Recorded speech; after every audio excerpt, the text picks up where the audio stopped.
तपाईहरु डान्समा दुई जना नि सोलो कि ग्रुपमा सोलो नि तयारी चाहिँ कस्तो छ तपाईहरुको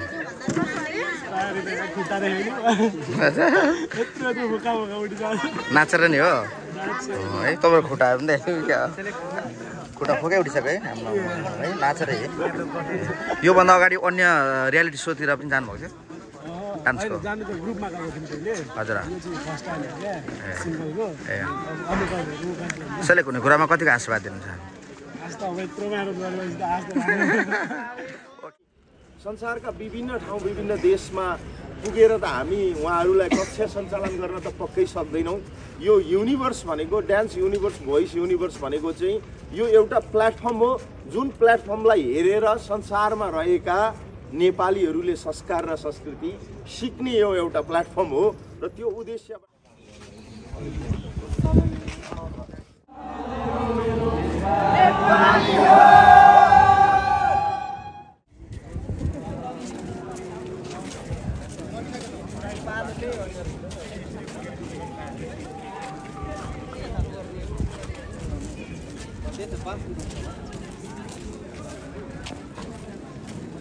फाउन्डेसनले के गर्छ होला यो इन्ट्रा फाउन्डेसनले मेरो डान्स कभी युएसए मेरो भोइस कभी युएसए चाहिँ अरू रियालिटी सो जस्तै यो सो हो कि यो चाहिँ अरू रियालिटी सो जस्तै एउटा व्यावसायिक हिसाबले चलेको रियालिटी सो हो कि एउटा सामाजिक हिसाबले चलेको हो कि यहाँबाट चाहिँ एउटा चाहिँ यो जुन रियालिटी सोबाट चाहिँ आय आर्जन गरेर चाहिँ निजी स्वार्थ परिपूर्ति गर्नको लागि आएको सो हो कि भन्ने खालको त्यो विचार पनि हुन सक्छ किनभने आजसम्म संसारमा चलेको रियालिटी सो एउटा परोपकारी संस्थाले गरेको रियालिटी सो इतिहासमा कहीँ पनि पाइँदैन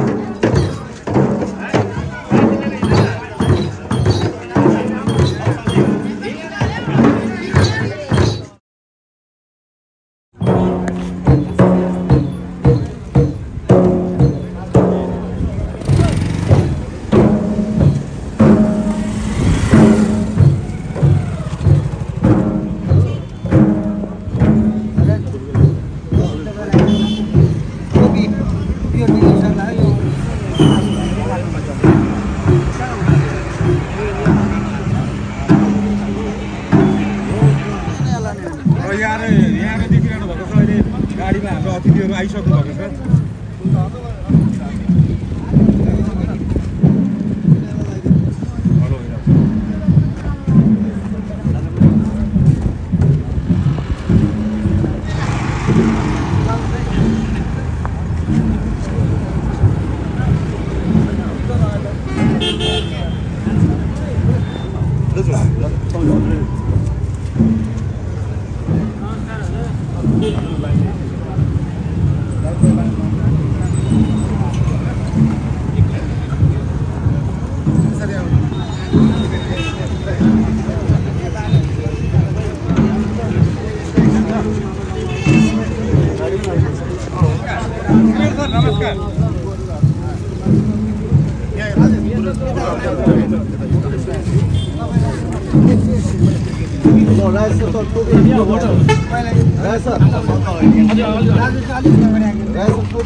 यहाँ हाम्रो तर्फबाट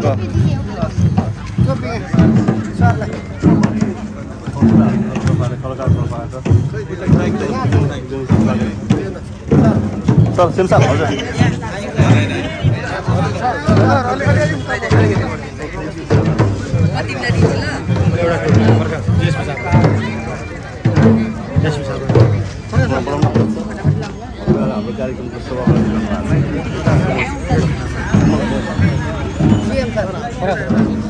फेरि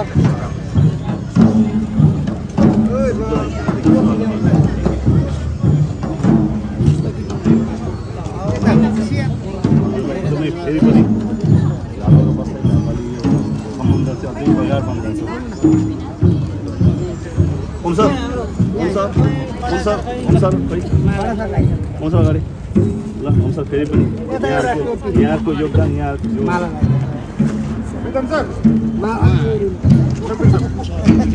अर्को हुन्छ हाम्रो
मालामा गाँच्ने त्यो फुलको मालामा गाँच्ने अभियानमा जुटिरहेको संस्था हो यो र यसले मानव परोपकारी कामहरू गर्छ।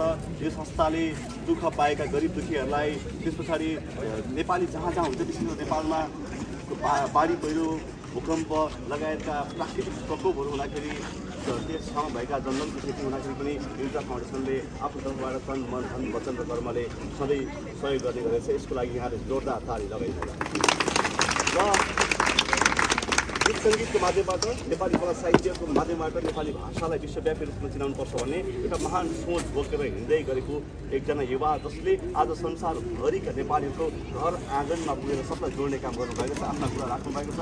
पछिल्लो समय धेरै ठुला ठुला रियालिटी सोहरू हुने गर्छन् विकासमा हामी अन्तर्राष्ट्रिय स्तरमा, तर अहिले फेरि अहिलेसम्म हुने त्यो छैन, अहिले हुँदैन, प्रायः सबै डिजिटल हुन्छ। तर उहाँले त्यो घरमा पुगेर म सबै अनुहार पढ्न चाहन्छु। उहाँलाई भेटहान खाएको नाम हो दिल्ली अधिकारी। जोरदार जोरदार हामीसँग हुनुहुन्छ यो महान कार्यमा जुट्नुभएको छ। यहाँलाई मनदेखि हार्दिक हार्दिक स्वागत गर्न चाहन्छु। म यो छोटो अनौपचारिक कार्यक्रम हो, यहाँलाई मात्र तर्फबाट केही कुराहरू यहाँलाई हामी भन्दैछौँ र यही क्रममा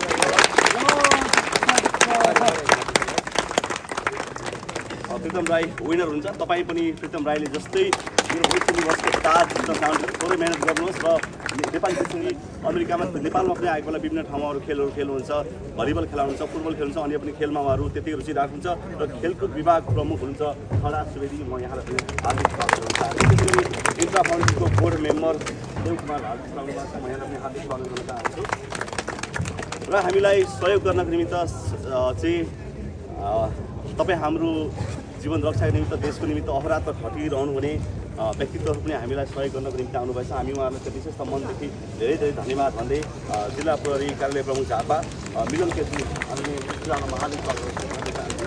एकदमै सरलाई हामीलाई साथ दिन पढेर एकदमै मनदेखि धन्यवाद। त्यसै गरी सशस्त्र प्रहरी बल गुरुङ सर, म यहाँलाई पनि हार्दिक स्वागत गर्न चाहन्छु। त्यसै गरी इन्ट्रा आज कुनै पनि रियालिटी सोमा देशका प्रमुख व्यक्ति, देशका एकदमै प्रमुख अङ्गहरू आएर कुनै पनि रियालिटी सोलाई त्यसरी समर्थन गरेको पाइँदैन। तर इन्ट्रा फाउन्डेसनले गरेको मेरो डान्स युनिभर्स र मेरो भोइस युनिभर्सलाई हामीलाई नेपाली सेनाबाट त्यत्तिकै समर्थन, नेपाल प्रहरीबाट त्यत्तिकै समर्थन, सशस्त्रबाट त्यत्तिकै समर्थन, सहयोग हुनुको पछाडि हामीले ठुलो जातिलाई हामी जातीय एकताको लागि, जातीय पहिचानको लागि देशभन्दा बाहिर बसेका नेपालीहरूले हाम्रो जातीयपन कहिले पनि नभुलुन्, आफ्नो परिचय कहिले पनि नभुलुन्।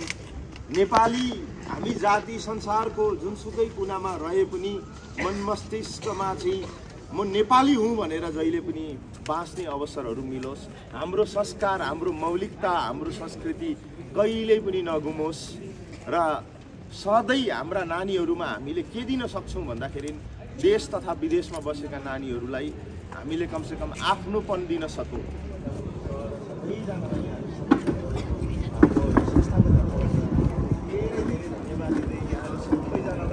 शुभकामना भन्दै मेरो भाइलाई के छ आजको तयारी चाहिँ? चान्सेस छ नि होइन? मतलब तपाईँको सेलेक्ट हुने कुरामा चाहिँ कतिको विश्वास गर्नुहुन्छ? अब हेरौँ कस्तो हुन्छ डान्स, जतिले कतिको मन पराउँछ मेरो डान्स। मन पराउनुहुन्छ तर सेलेक्ट गर्नु पनि हुन्छ मन पराएर।